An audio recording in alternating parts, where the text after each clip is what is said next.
আসসালামু আলাইকুম, সবাই কেমন আছো? আশা করছি আল্লাহর রহমতে সবাই ভালো আছো, সুস্থ আছো। তোমাদের ভালোবাসায় আমিও ভালো আছি, সুস্থ আছি। তো আমি ঘুম থেকে উঠেই যেটা করে থাকি, উঠোনটা ঝাড়ু দিয়ে নিয়েছি আজকে সকাল সকাল। আগে উঠোন ঝাড়ু দিতে না কয়েকদিন থেকে অনেকটাই লেট হয়ে যাচ্ছে, তো সেই জন্য আগে উঠোনটা ঝাড়ু দিয়ে নিলাম। যে উঠোন ঝাড়ু দিয়ে নিয়ে পরে বাদ বাকি কাজ বাজগুলো সেরে নেবো। সত্যি কথা বলতে এতটা ভালো লাগছে এই ফুলগুলো দেখে, মানে কি বলবো। আর এই গাছটাতেও ফুল আসছে, বুঝতে পারছো? দুটোই এই গাছটাতেও ফুল আসছে, বেগুনিয়া কালারের ফুল ছিল। আর এই ফুলটা তো এসেই গেছে, মাশাআল্লাহ। দেখতে তো এতটা সুন্দর লাগছে, কি বলবো। সত্যি কথা বলতে সেই ভালো লাগছে।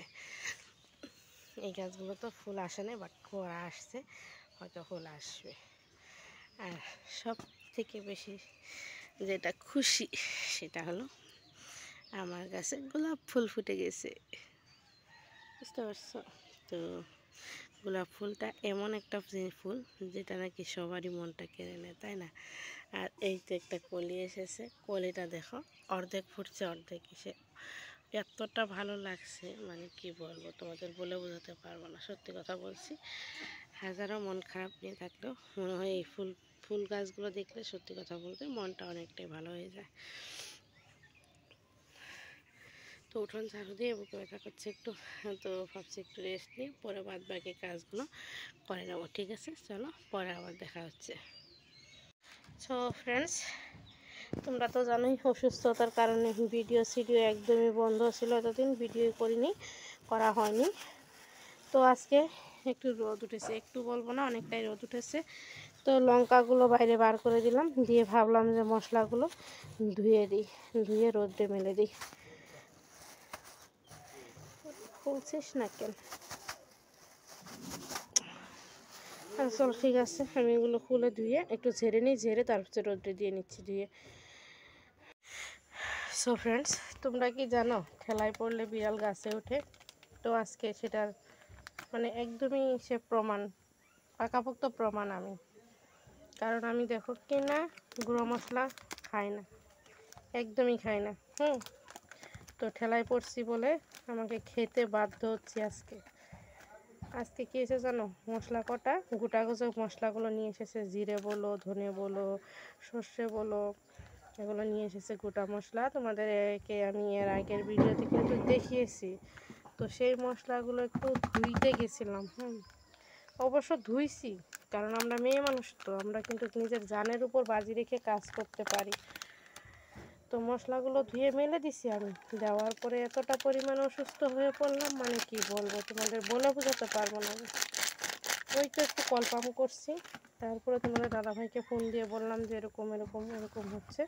তো বলে ঠিক আছে, তুমি শুয়ে থাকো, আমি যাচ্ছি। তো রাতে যে এঁঠো বাসনগুলো সেগুলো অবধি আমি মাজতে পারিনি। তারপরে ও আসলো, আসার পরে পানি উঠিয়ে দিল, আমি সেগুলো মেজে ঘষে নিয়ে এলাম। তারপরে তোমাদের দাদাভাই মাছ নিয়ে এসেছে আর চিকেন নিয়ে এসেছে। বাচ্চাদের জন্য চিকেন আনছে, আমাদের জন্য মাছ নিয়ে এসেছে। অবশ্য মাছটা অল্প করে নিয়ে এসেছে, চিকেনটা একটু বেশি, কালকে ও বাসায় থাকবে না, সেই জন্য একটু বেশি করে চিকেন এনেছে। ওদের দুই ভাই বোনের যাতে 2 দিন হয়ে যায় আর কি। তো ওগুলো ধুয়ে নিয়ে এসে আমি অবশ্য ফ্রিজে রেখে দিছি, দিয়ে তারপরে ও পানি, তোমাদের দাদাভাই পানি তুলে দিল, আমি বাসন মেজে নিয়ে আসলাম, প্লাস গোসল করে আসলাম। কি বলবো বলো তোমাদের, সত্যি মানে এখন নিজেরই কেমন কেমন লাগে, এতটা পরিমাণে কেন অসুস্থ হয়ে পড়ছি আমি। তো দেখো সমস্ত মশলা, এবার ধনের গুঁড়ো, জিরের গুঁড়ো আর লঙ্কার গুঁড়ো, এগুলো ছাড়া তো আর সবজি খাওয়া যায় না। তো এগুলো প্যাকেট মশলা তোমাদের দাদাভাই কিনে এনে দিল, বললো যে প্যাকেটটাই খাই কয়দিন, পরে না হয় তুমি গুঁড়ো করে নেবে, এখনও তো দরকার নেই। তো সেই জন্য এগুলো ঢেলে নিচ্ছি। মশলা না থাকলে তো রান্না করা যায় না, বলা যায়। তো আজকে গুঁড়ো মশলা দিয়ে মাছ রান্না করব। মশলা তো শিলনোড়ায় বাটার মতো তো ক্ষমতা আমার নেই, কারণ আমি কল পাম্প করতে পারছি না, আর সেই মানুষটা আমি শিলনোড়ায় বাটবো, একদমই পসিবল না। তো চলো এগুলো পরে আমি চৌকাই ইসে করে রেখে দেবো, ঠিক আছে? এখন গুঁড়ো মশলাটাই খাই, একটা বেগুন দিয়ে, একটা আলু দিয়ে, একটা টমেটো বার করবো ফ্রিজ থেকে, করে মাছের ঝোল রান্না করব। ভাতটা বসিয়ে দিয়েছি। আর তোমাদের দাদাভাই নিয়ে এসেছে, এখানে দেখতে পাচ্ছ চিকেন নিয়ে এসেছে, আর এখানে অল্প করে মাছ নিয়ে এসেছে। তো চলো এগুলো আমি বার করে নিচ্ছি। তো দাদাভাই পানি উঠিয়ে দিয়ে গেল, তারপর আমি গোসল করলাম। কালকে গোসল করতে পারিনি, পানি তুলতে পারিনি, সেই জন্য কালও বাসায় ছিল না। মনে হয় 3টে সাড়ে 3টে নাগাদ বাসায় এসেছে। তো বিকেলে তো আর স্নান করা যাবে না ওরকম করে, তো ওই সময় গোসল করলে তো আরও শরীরটা খারাপ হয়ে যাবে। তো সেই জন্য কালকে আর গোসলটা করিনি। তো আজকে পানি তুলে দিয়ে গেল, তারপর আমি গোসল করলাম। কারেন্টটা খুব ডিস্টার্ব করছে। ঠিক আছে, আমি সবজি টবজি কেটে নিচ্ছি, নিয়ে তারপর আমি রান্নাটা করে নিচ্ছি আস্তে আস্তে। ফ্রেন্ডস, আমি এখানে রান্না বসিয়ে দিয়েছি। চিকেন রান্নার জন্য পেঁয়াজগুলো ভাজা হচ্ছে। আর এখানে সবজি কেটে নিয়েছি, আলু, বেগুন, তোমার গাজর, এগুলো কেটে নিয়েছি। 2টো বেগুন কেটে নিয়েছি বড়া করার জন্য। আর এখানে চিকেনটা। ঠিক আছে, চলো আমি রান্নাবান্না করে নিচ্ছি।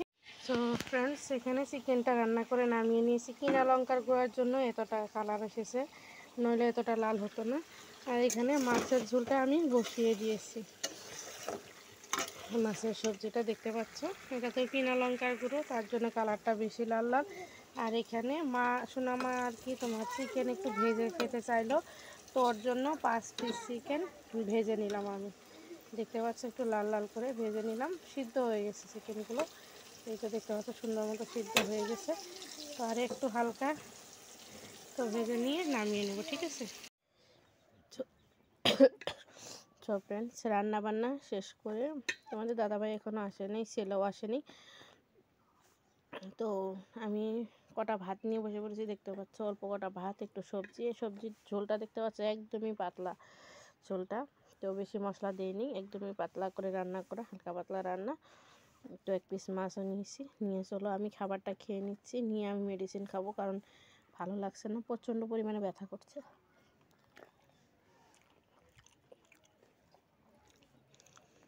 তো চলো খাবারটা খেয়ে আমি ওষুধটা খেয়ে নিচ্ছি, পরে তোমাদের সঙ্গে দেখা হচ্ছে। সো ফ্রেন্ডস, আমি খেয়ে দিয়ে শুয়েছিলাম, তখনই তোমাদের দাদাভাই আসলো। তো তোমাদের দাদাভাইয়ের পিছনেই বাবানের স্কুলের মাস্টারগুলো আসলো। নতুন এডমিশন শুরু হয়েছে, তো মেয়েকে চাওয়ার জন্য আর কি, মেয়েকে যাতে আমরা এডমিশন দিই স্কুলে, সেই জন্য এসেছিলাম। তো তাদের জন্য একটু চা করে নিলাম। তো তারা বললো রং চা খাবে, দুধ চা খাবে না, তো রং চাই করে নিলাম। তো চলো ফ্রেন্ডস, আজকের মতো ভিডিওটা বড় করলাম না, এখানে এন্ড করছি। সবাই ভালো থেকো, সুস্থ থেকো, আল্লাহ।